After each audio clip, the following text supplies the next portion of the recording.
Salve a tutti ragazzi, io sono Robyrox, benvenuti in questo nuovo video dove andiamo a fare l'unboxing, il montaggio e una veloce panoramica del Roland JX8 con la relativa tastiera K25M. Cominciamo subito.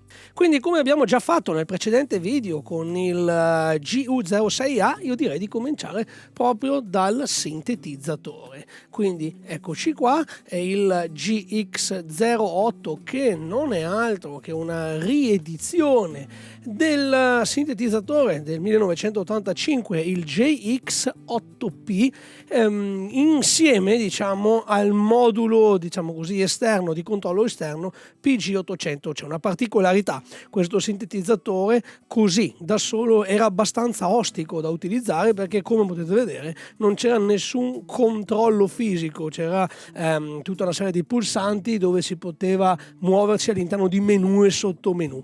Questo sintetizzatore naturalmente era analogico ma con controllo digitale. Con questa unità di espansione ecco che diventava più semplice poterlo gestire. Ecco, il nuovo Roland Boutique GX8 non è altro che l'unione dei due, quindi andiamo ad estrarlo ed eccolo qui.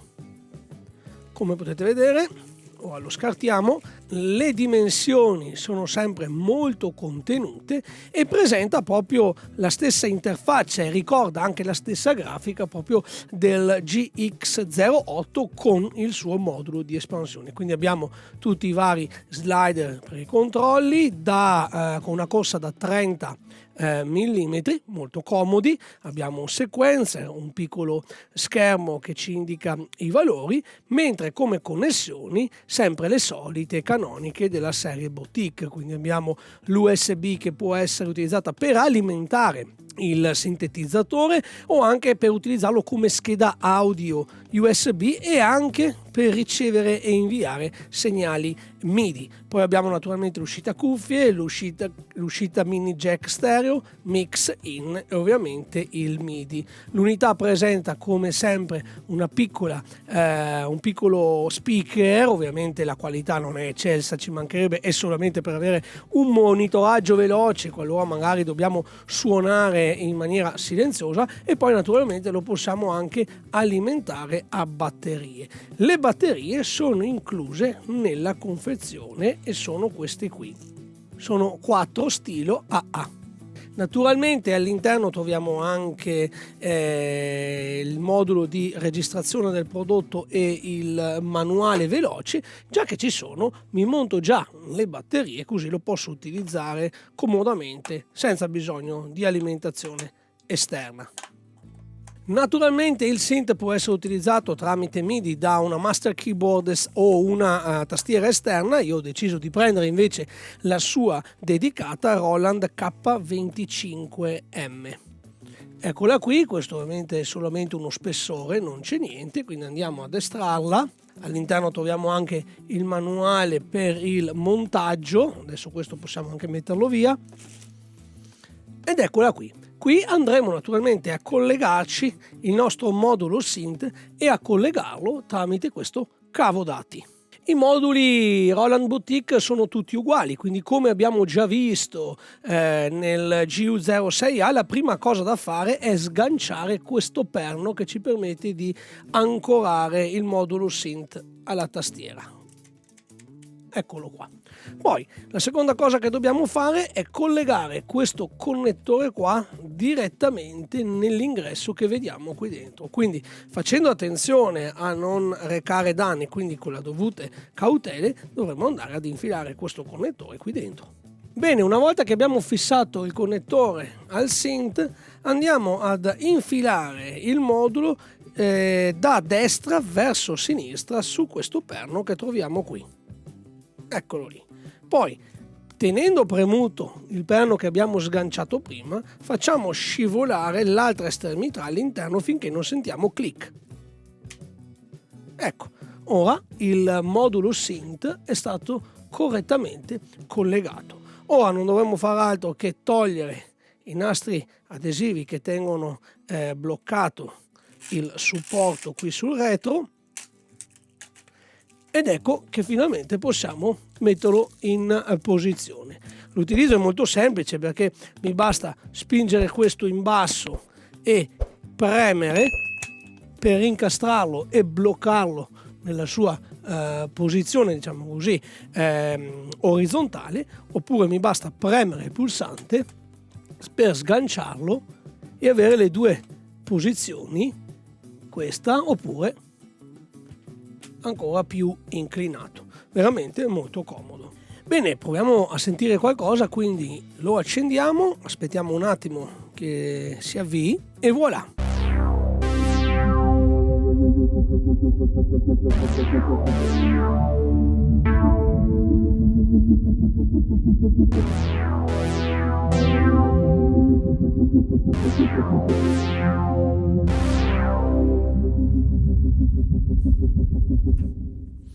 Il classico suono proprio da synth, proprio metà anni 80, molto bello, molto pieno e gonfio. Allora, innanzitutto abbiamo preset e banchi.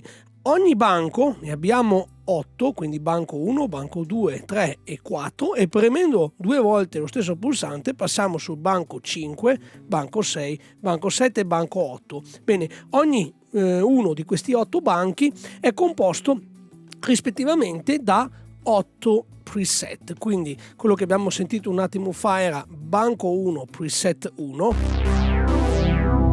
Se clicco sul 2 avrò banco 1 preset 2.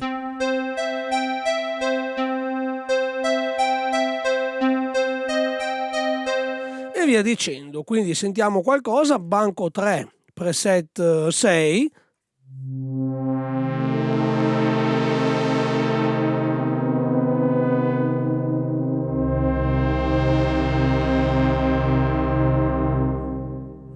Banco 4 preset 3.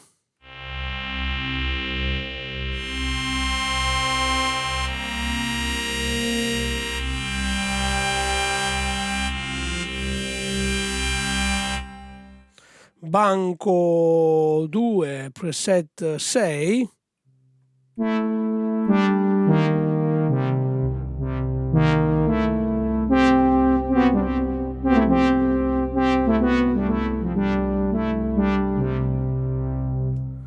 Banco 7 preset 5.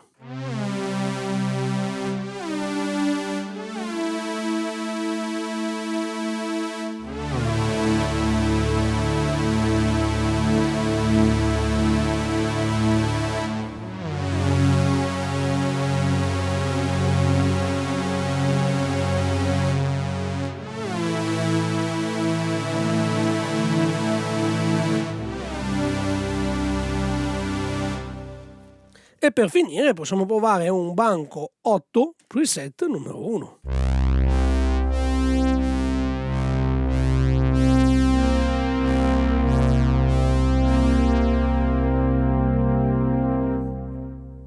Ebbene, fin qua abbastanza semplice, ok? Ecco, la cosa interessante in questo caso è che abbiamo anche le parti, parte A e parte B. Che cosa significa? Significa che possiamo impostare un suono per la parte A, ad esempio mi metto banco 1 preset 1 e sono sulla parte A, scelgo la parte B e me ne metto un altro, per esempio, che ne so, proviamo banco 3 preset 3, scegliamone un altro, qualcosa di più squillante, ad esempio questo.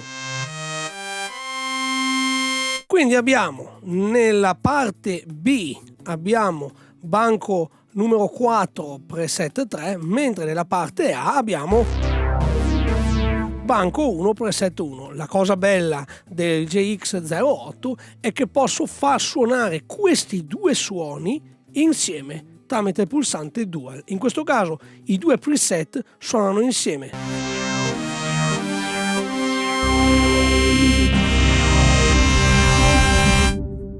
Oppure, cosa ancora più interessante, posso fare lo split. Vuol dire che metà tastiera suonerà con il preset nella parte A. L'altra metà tastiera suonerà invece col preset nella parte B.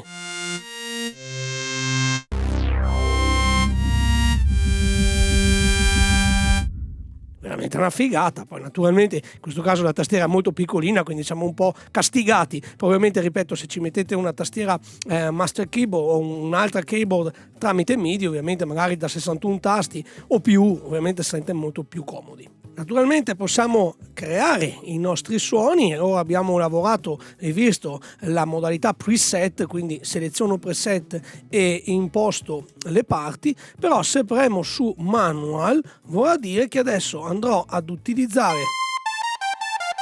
la GX08 non con i suoni salvati nei rispettivi preset e banchi, ma esattamente a come sono regolati i parametri in questo caso. Per esempio abbiamo un oscillatore a bassa frequenza, un DCO1 e DCO2, quindi abbiamo due oscillatori controllati digitalmente, quindi per esempio questo è il primo. Tramite mixer posso naturalmente andare a regolare il volume, posso scegliere il piedaggio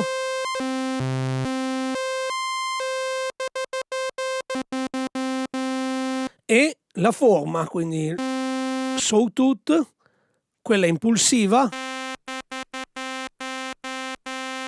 oppure quadra, oppure un noise.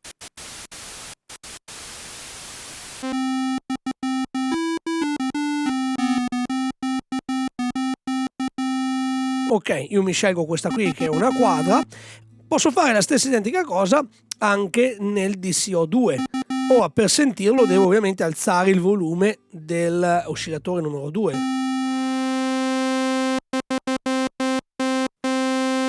Quindi, se voglio ascoltare solo il 2, tiro giù qua.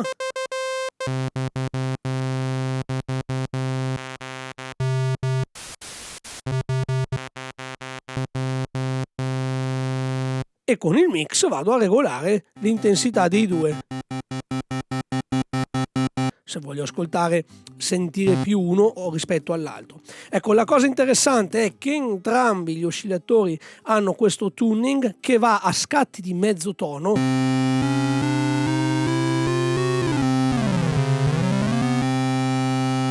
Che mi può fare una specie anche di sub, quindi un'ottava bassa.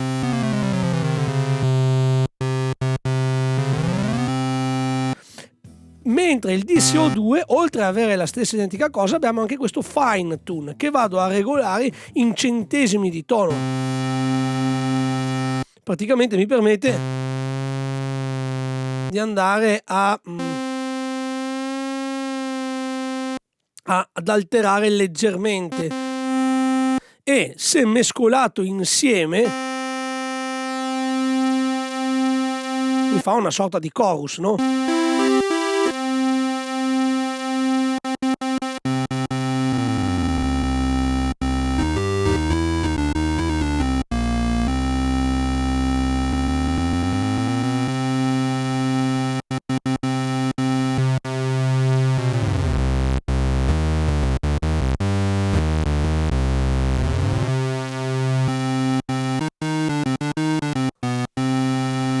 Poi naturalmente abbiamo anche la possibilità di controllare il modo in cui i due interagiscono. In questo caso non c'è nessuna sincronizzazione, così siamo in sync.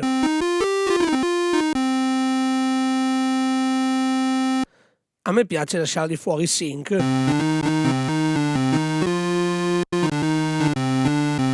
perché mi fa quella sorta di chorus. Posso usare anche l'X mode, quindi vuol dire che i due vanno a praticamente a interferire l'uno con l'altro. Praticamente l'oscillatore 2 o l'1, adesso non ricordo, devo controllare, va ad alterare l'oscillazione dell'altro.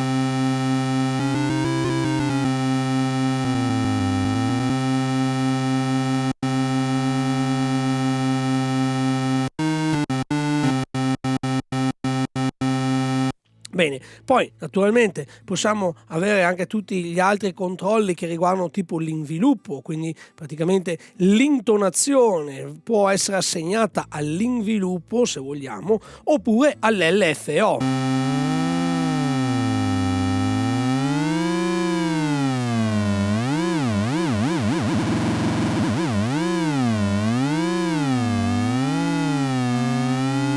Per fare cose un po' strane, diciamo che questo è abbastanza dissonante. Abbiamo anche ovviamente il mixer che può essere associato all'inviluppo. Possiamo scegliere se inviarlo all'envelope 1 o all'envelope 2, adesso ci arriviamo. Poi abbiamo naturalmente il canonico high pass filter per togliere le basse.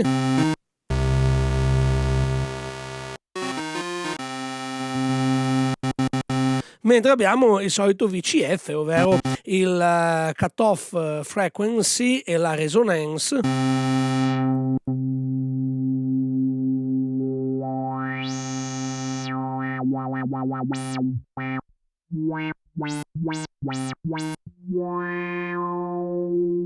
E anche questo naturalmente può essere associato all'LFO.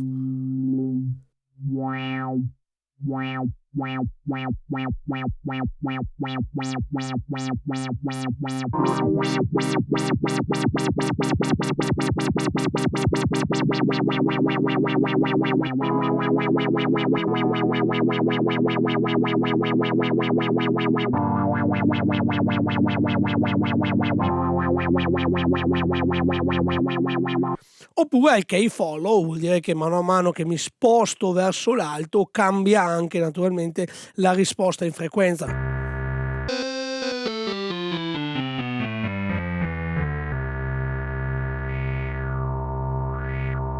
Ok, benissimo. VCA ovviamente è il amplificatore, quindi il volume per capirci.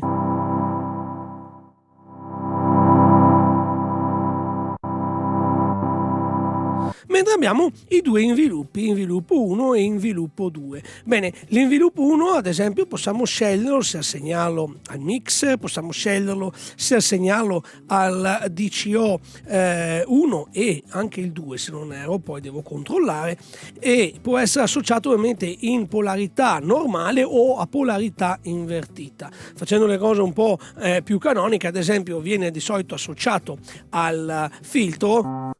Anche qua posso scegliere se voglio associare il filtro all'envelope 1 o all'envelope 2 a polarità invertita o a polarità normale tramite questo controllo qui. Alzo un po' l'inviluppo.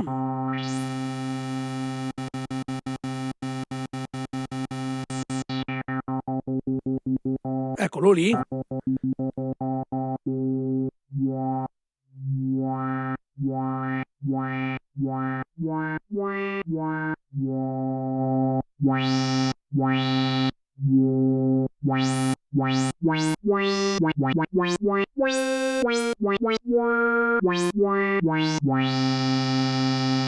E naturalmente con tutti i vari controlli del caso.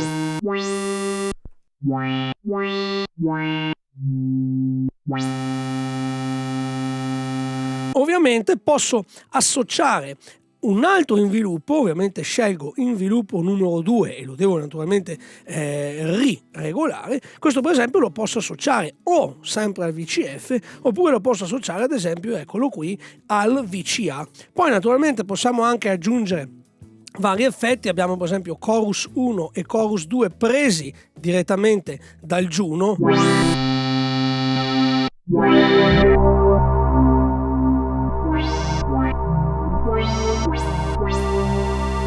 Chorus 2 e anche un riverbero.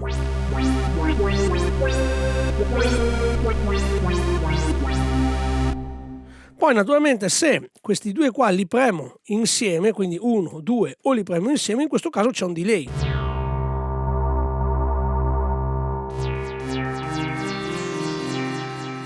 Ecco, come avete visto, premendo i pulsanti ho inavvertitamente schiacciato il preset, quindi state attenti perché è un attimo, ovviamente è tutto abbastanza vicino, è tutto abbastanza compatto, quindi manual. Ecco, queste cose qua io li posso naturalmente modificare come voglio. Ad esempio, il riverbero,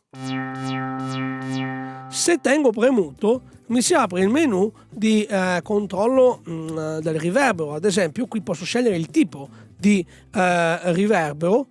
Allora, eccolo qua, benissimo, hall, oppure hall 2, plate, room, si assomigliano un po' tutti, francamente non sono un granché. Posso scegliere naturalmente il pre-delay e anche il time.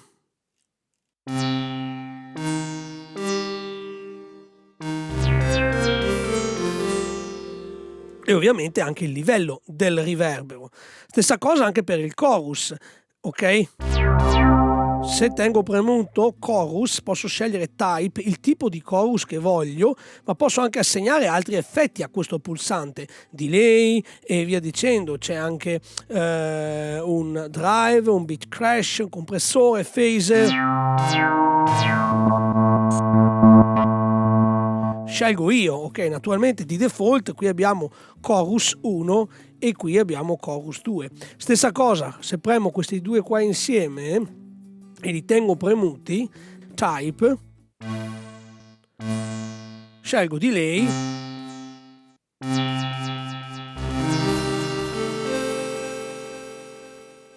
vediamo un po', sync se lo vogliamo a tempo oppure no, time, questi sono i millisecondi,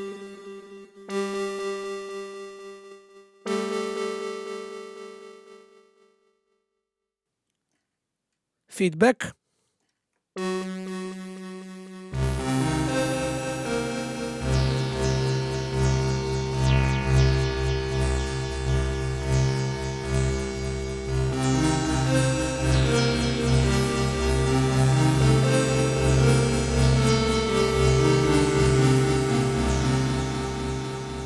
stupendo. Se pensiamo che questo lo possiamo salvare in uno dei tantissimi preset e assegnarlo ad una parte e poi farne un altro ed assegnarlo alla parte 2, è veramente tanta roba. Poi naturalmente abbiamo anche un arpeggiatore,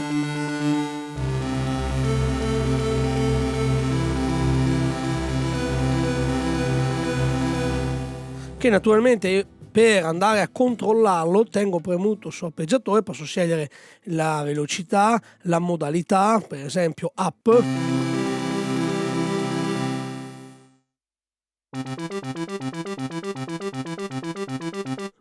down,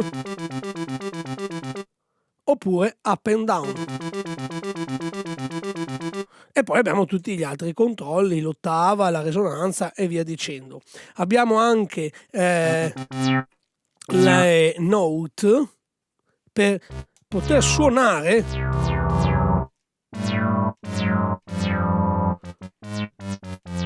come fossero appunto una tastiera, nel caso non avessimo in quel momento una keyboard collegata. E poi naturalmente il sequencer che ci permette di riprodurre le parti che abbiamo registrato prima fino a un massimo di 16 step.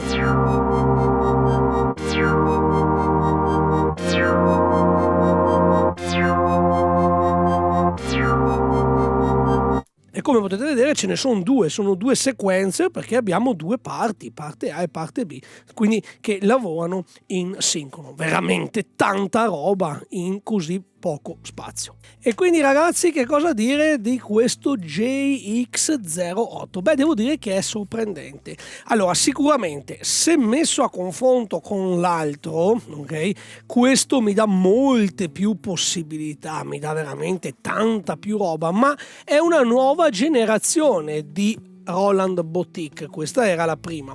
Allora, innanzitutto differenze sostanziali rispetto per esempio alla vecchia, chiamiamola così, serie. Innanzitutto che la vecchia serie aveva il connessione a micro USB, mentre queste nuove ovviamente hanno il più comune e comodo USB di tipo C. e qua è tanta roba. Inoltre, mentre la serie precedente, come questo, come anche la riedizione del Jupiter e via dicendo, aveva solo 4 voci di polifonia, quindi voleva dire che io potevo suonare al massimo 4 note contemporaneamente, ecco, questo qui ne ha fino a un massimo di 20. Questo significa cosa? Significa che posso suonare 20 note insieme oppure 10 utilizzando la modalità dual. Ecco, come mai questo salto di quantità di polifonia da 4 a 20? Beh, innanzitutto è stato cambiato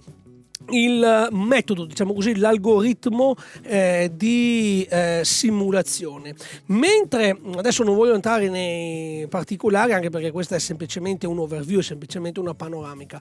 Mentre nella serie vecchia si utilizzava un sistema di emulazione abbastanza, diciamo così, oneroso in termini di fabbisogno di processore, ok? Si andava a simulare ogni singolo componente analogico. Ecco, quindi naturalmente si aveva una qualità, una simulazione praticamente perfetta, però ovviamente c'era proprio un limite dovuto proprio al carico di lavoro di 4 voci di polifonia. Con la nuova serie invece si adopera un nuovo metodo, un nuovo algoritmo che mi permette di avere molte più voci, molte più ovviamente possibilità, dual, split e quella roba lì, attenzione, a discapito un po' della qualità. Non sto dicendo che suona male, anzi, però magari per i puristi che magari possiedono la versione quella grande, quella originale degli anni 80, sicuramente magari avvertiranno che il suono non è proprio così ciccioso, magari le frequenze acute sono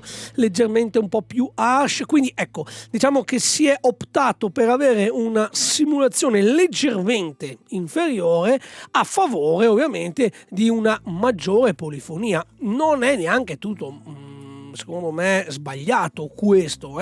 Poi naturalmente ricordiamoci che il Juno originale aveva 6 voci di polifonia, quindi già di per sé non aveva un granché. Da 6 a 4 ovviamente siamo ancora più castrati, poi insomma voglio dire, io non ho mai avuto di questi problemi, qua ne abbiamo 20, quindi figuriamoci. Ok, ecco, quindi queste sono un po' le novità della nuova serie.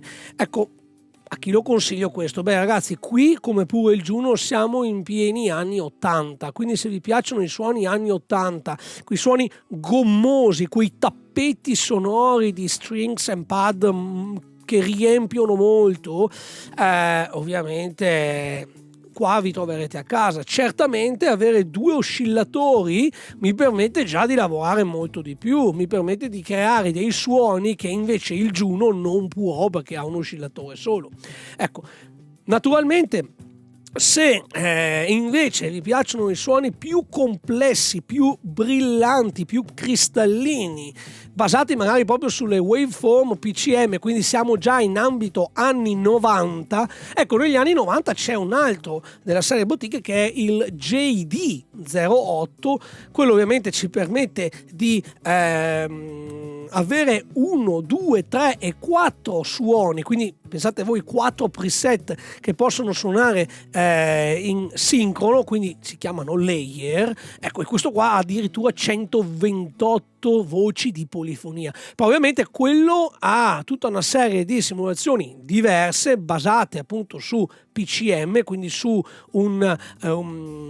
dei suoni precaricati, vediamolo un po' così. Ecco, ovviamente suoni più brillanti, più definiti, quindi se vi piacciono i suoni tipo alla electric piano, digital piano anni 90, ok?